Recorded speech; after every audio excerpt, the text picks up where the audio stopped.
देशभरात कांद्याचे दर पडल्यामुळे शेतकऱ्यांना कवडीमोल भावाने कांदा विकण्याची वेळ आली आहे। या परिस्थितीतनं मार्ग काढण्यासाठी केंद्र सरकारने पावलं उचलायला सुरुवात केली आहे। लासलगावमध्ये नाफेड मार्फत शेतकऱ्यांकडून कांदा खरेदीला सुरुवात केली आहे। त्यामुळे कांद्याच्या दरामध्ये थोड्या प्रमाणात सुधारणा झाली आहे। नाशिक जिल्ह्यातील लासलगाव कृषी उत्पन्न बाजार समितीमध्ये नाफेडनं सोमवारपासून कांदा खरेदीला सुरुवात केली आहे। गेल्या काही महिन्यात सातत्याने कांद्याचे दर कोसळत असल्यामुळे कांदा उत्पादक शेतकरी हवालदिल झालाय।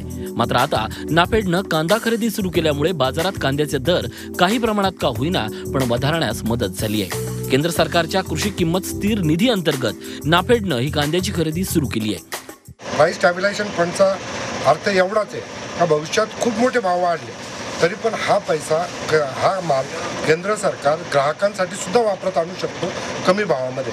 म्हणजे कमी भाव असेल तेव्हा शेतकऱ्यांना 2 पैसे जास्त मिळून देणं आणि भाव जेव्हा वाढेल किंवा महागाई जेव्हा वाढेल तेव्हा कंझ्युमरला म्हणजे ग्राहकाला 2 पैसे स्वस्तात कसा देता येईल या तत्वांनी ही खरेदी केंद्र सरकारच्या आदेशाने नाफेडसारख्या विविध एजन्सीच्या मार्फत सुरू होत आहे। नाफेडनं कांदा खरेदी सुरू केल्यामुळे कांद्याच्या दरात वाढ झाली असली तरी नाफेडचा सध्याचा दर परवडत नसल्याचं शेतकऱ्यांचं म्हणणं आहे। हा 700 रुपये भाव हा खर्च सुद्धा निघत नाही। कमीत कमी शासनाने 1300 ते 1400 रुपये हमी भाव दिला पाहिजे अशी शेतकऱ्यांची अपेक्षा आहे। मागील 2 ते 2.5 वर्षापासून राज्यातील कांदा उत्पादक शेतकरी दर नसल्यामुळे हैराण झालाय। कांद्याला दर नसल्यामुळे शेतकऱ्यांचा लागवडीचा खर्चही भागत नाहीये।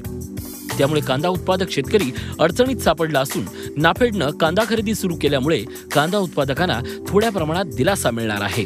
चेतन कोळस, झी मीडिया, येवला, नाशिक। झी 24 तास रहा एक पाऊल पुढे।